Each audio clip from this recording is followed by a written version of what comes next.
जिन्नात के हवाले से हमने कुछ दर्स शुरू किया था। कई लोग इसकी मालूमात ना होने की वजह से इनकार ही कर देते हैं, तो इनका इनकार करना भी दुरुस्त नहीं है क्योंकि कुरान से साबित है ये चीज़। और कई लोग फिर ज़्यादा डर रहे होते हैं जिन्नों से, मालूमात ना होने की वजह से खौफज़दा होते हैं, डरते हैं। काजी अली बिन हसन खली की सवान हयात में है कि जिन्नात उनके पास आते रहते थे। एक बार ऐसा हुआ, काफ़ी अरसा जिन्नात मिलने नहीं आए। चाहिए कई लोगों से दोस्ती भी हो जाती है इनकी, तो मुलाकात के लिए भी आते हैं। कई लोगों को शौक होता है एक आध जिन काबू भी हो जाए तो चलो उससे फिर फख्र करते हैं। एक जिन हाथ में आ गया तो बहुत सारे काम इन जिन से निकलवाएंगे, लोगों को डराने चलाने के लिए, लोगों को ब्लैकमेल करने के लिए, किसी को तंग करने के लिए, किसी के घर से सामान गायब करना है, चोरियां करानी है, घरों में लड़ाई झगड़े कराने हैं, तो चलो ये जिन को इस काम पे लगा देंगे। तो ये भी दुरुस्त नहीं है। ये जिन जब वो दोस्ती में आता है ना तो फिर ये भी कहता है हाँ जी बताएं जी क्या हुक्म है। अब काम बताएंगे उसने दस्ती कर देना है, और फिर आएगा जी काम बताएं। अब उसे तो बताना पड़ेगा कोई ना काम, फिर काम ही खत्म हो जाएंगे। अब वो फिर छोड़ेगा नहीं बंदे को, जो काम ही नहीं बता रहा उसको तो काम पे लगाना होता है। इसलिए इसकी दोस्ती भी ठीक नहीं है। और जिन लोगों को शौक होता है जिनको काबू करने का, तो वो फिर बहुत बाद में पछताते हैं, चिल्ले काटते हैं, बड़े बड़े औराद वज़ाइफ करते हैं एक जिन को काबू करने के लिए, और बाज़ का वही जिन उनके लिए वबाल जान बन जाता है। तो ये दुरुस्त नहीं है। फरमान मुस्तफ़ा सल्लल्लाहु अलैहि वसल्लम में सफ़ेद मुर्ग रखा करो, इसलिए कि जिस घर में सफ़ेद मुर्ग होगा तो ना शैतान उस घर के करीब होगा, ना जादूगर उन घरों के करीब होगा जो उस घर के इर्द गिर्द हैं। सफ़ेद मुर्ग का इतना फ़ायदा है कि उस घर पे भी शैतान और जादूगरों का असर नहीं होगा, और उसके इर्द गिर्द जो मोहल्ले में घर हैं उन पे भी असर नहीं होगा जादूगरों का, और शैतान वहाँ से भागेगा। दूसरी हदीस पाक है, सफ़ेद मुर्ग को बुरा भला मत कहो, इसलिए कि ये मेरा दोस्त है, मैं इसका दोस्त हूँ, और इसका दुश्मन मेरा दुश्मन है। जहाँ तक इसकी आवाज़ पहुँचती है ये जिन्नात को दफ़ा करता है। तो घर में सफ़ेद मुर्गा रखना चाहिए। सरकार की दो हदीसें हमने सुनी हैं, हुजूर का दोस्त है सफ़ेद मुर्गा, तो हमें भी सफ़ेद मुर्गे से प्यार करना चाहिए, अपने घर में रखें। एक तो ये जादू वगैरह से हमें बचा के रखेगा, पड़ोसियों को भी बचा के रखेगा। ये अपने ऊपर ले लेगा, अगर बहुत कुछ ज़्यादा सख्त जादू किसी ने हम पे कर दिया तो ये मुर्गा अपने ऊपर ले लेगा, शायद खुद ये मर जाए, हलाक हो जाए, लेकिन मालिक तक वो मुसीबत, वो जादू का असर नहीं होने देगा इंशाअल्लाह। कौम जिन के वफ़द हुजूर सल्लल्लाहु अलैहि वसल्लम की बारगाह मोहतरम में हाज़िर हुए और अपने लिए चारा और ख़ुराक तलब की।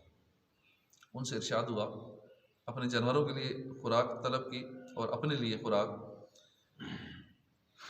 इरशाद हुआ कि तुम्हारे लिए हड्डी है जिस पर अल्लाह का नाम पाक लिया जाए, यानी हलाल और पाक जानवर की हड्डी हो, वो तुम्हारे हाथ में उस हाल पर होगी जैसी उस वक्त जब उस पर गोश्त पूरा था और कामिल था, यानी गोश्त छुड़ाई हुई हड्डी तुम्हें गोश्त समेत मिलेगी।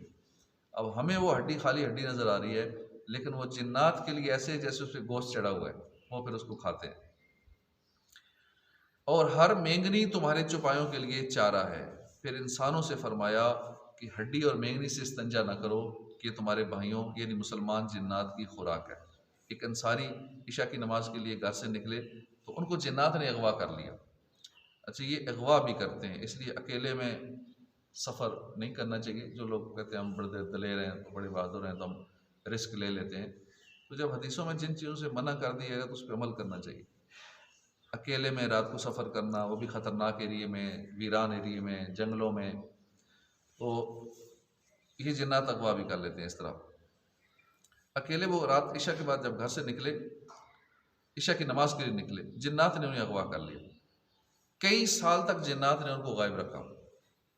फिर वो मदीना मुनव्वरा तशरीफ़ लाए तो सैयदना फ़ारूक आज़म ने उनसे इस सिलसिले में दरियाफ़्त किया, तो उन्होंने बताया कि मुझे जिन्नात पकड़ कर ले गए थे और मैं एक ज़माने तक उनके पास रहा। उसके बाद मुसलमान जिन्नात ने उनसे जिहाद किया और उनमें से बहुत सारे अफराद के साथ मुझे भी कैद कर लिया। मुसलमान जिन्नात आपस में कहने लगे कि ये इंसान मुसलमान है, इसको कैद करना मुनासिब नहीं है। फिर उन्होंने मुझे इख्तियार दिया कि चाहे तो मैं उनके पास क़याम करूँ या अपने अहल व याल के पास चला जाऊँ। मैंने घर आने को इख्तियार कर लिया, तो वो जिन्नात मुझे मदीना मुनव्वरा ले आए। तो बच्चों को भी रात के टाइम घर से नहीं निकालना चाहिए, मगरिब के बाद ये बच्चों को भी अगवा करते हैं। और घर की छतों पर भी होते हैं, इसलिए बच्चों को रात के टाइम अकेले छतों पर भी जाने नहीं देना चाहिए, तो ये बच्चों को अगवा कर सकते हैं। सैयदना फ़ारूक आज़म ने उनकी ग़िज़ाओं के बारे में पूछा, तो उस अंसारी रज़ी अल्लाह अन्हु ने अर्ज़ की कि वो लोबिया नामी एक सब्ज़ी खाते हैं, और वो चीज़ें जिन पर अल्लाह का नाम नहीं लिया जाता, मगर मसलन बग़ैर बिस्मिल्लाह पढ़े खाने वाले की ग़िज़ा वो खाते हैं।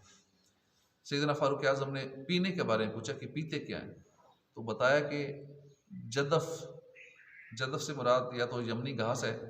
यमनी घास ऐसी चीज़ है कि जिसको कोई बंदा वो घास खाता है ना, उसे पानी की तलब नहीं रहती, प्यास नहीं रहती, पानी पीने की मुताजी ख़त्म हो जाती है।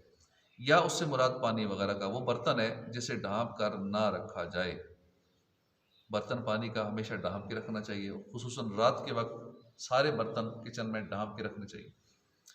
इस शिकायत से काफिर जिन्नात की मुख्तलिफ ग़िज़ाएँ सामने आएंगी, यानी वो लोबिया भी खाते हैं, और जिन खानों पर बिस्मिल्लाह नहीं पढ़ी जाती उनको भी इस्तेमाल करते हैं। घर में अगर कोई हड्डियाँ वगैरह हों, हम ऐसे ही फेंक देते हैं डस्टबिन में, उन हड्डियों पर कुछ पढ़ के, दुरूद पाक पढ़ के, अल्लाह का जिक्र करके दम कर देना चाहिए, फिर उनको फेंकना चाहिए। उसका फ़ायदा ये होगा कि मुसलमान जिन्नात उसको खाएंगे। नीज़ खाने पीने की चीज़ मौजूद होने के बावजूद बर्तन खुला छोड़ दिया जाता है, उनमें से भी खाते हैं। नीज़ ये भी मालूम हुआ कि जिन्नात इंसानों को अगवा भी कर जाते हैं, और ये इंतहाई तशवीश की बात है। अब उनसे हिफाजत के लिए ना तो असला चलता है, ना सिक्योरिटी गार्ड चलते हैं, बेशक 50 गार्ड साथ हों, बीच में से जिन उठा के ले जाए, गार्ड क्या करेंगे? गार्डों को नज़र ही कोई नहीं आएगा बंदा कहाँ गायब हो गया। इसलिए कोई दुनियावी सिस्टम नहीं चलेगा, कोई सिक्योरिटी का सिस्टम जितना भी दुनिया तरक्की कर ले, जिन्नों से बचने के लिए कोई सिस्टम काम नहीं करता। ना असला चलता है, ना फौज काम आती है। पूरी फौज मौजूद है, बंदे को उस फौज में से उठा के गायब कर देंगे। उसके लिए मदनी हथियार चलता है, ज़ाहिरी हथियार नहीं चलते, रूहानी हथियार चलता है, और वो ये है या मुहैमिनो। 29 बार दिन में किसी भी वक्त जो रोज़ाना पढ़ेगा वो हर आफत व बला से महफूज रहेगा। या मुहैमिनो, या मुहैमिनो 29 बार रोज़ाना पढ़ने वाला हर आफत व बला से महफूज रहेगा। या वकीलो 7 बार जो रोज़ाना असर के वक्त पढ़ लिया करे, इंशाअल्लाह हर आफत से पनाह पाएगा। असर के वक्त या वकीलो 7 मरतबा। या मुमीतो 7 बार रोज़ाना जो पढ़ेगा और अपने ऊपर दम कर लेगा, उस बंदे पे जादू असर नहीं करेगा। 7 मरतबा या मुमीतो पढ़कर अपने ऊपर दम कर लें, इंशाअल्लाह जादू असर नहीं करेगा। या कादिरो जो वज़ू के दौरान हर उज़्व धोते हुए पढ़ने का मामूल बना ले, इंशाअल्लाह दुश्मन जिन और इंसान इसको अगवा नहीं कर सकेगा। वज़ू में हर उस धोते वक्त दुरूद शरीफ भी पढ़िए कि मुस्तहब है, और या कादिरो भी पढ़ते रहिए, अपने अपने पीर व मुर्शिद की इजाज़त से हिफाजत के औरात भी पढ़ते रहिए, इंशाअल्लाह उसका फ़ायदा होगा। तो ये 4 मदनी हथियार हैं, या मुहैमिनो वाला, या वकीलो, या मुमीतो, या कादिरो। ये चारों हथियार इस्तेमाल करेंगे तो जिन्नात से बच सकेंगे। और या कादिर वालों तो ऐसा हथियार है कि इंसान भी अगवा नहीं कर सकेंगे। आजकल ये सिलसिले बहुत आम हो रहे हैं, और बच्चों को भी ये चीज़ सिखा दें ताकि बच्चे भी अगवा होने से महफूज रहें। या कादिर वाशरूम के अंदर नहीं पढ़ सकते, जहाँ पे इस्तिंजा खाना या सीट लगी हुई है वहाँ वज़ू करेंगे तो वहाँ कुछ नहीं पढ़ सकते। ये सिर्फ ऐसी जगह जहाँ बाहर वज़ू करें या वज़ू खाने भी करें वहाँ पढ़ सकते हैं। तो अल्लाह पाक हमारी हिफाजत फरमाए, आमीन। आमीन बिजाह नबी अमीन सल्लल्लाहु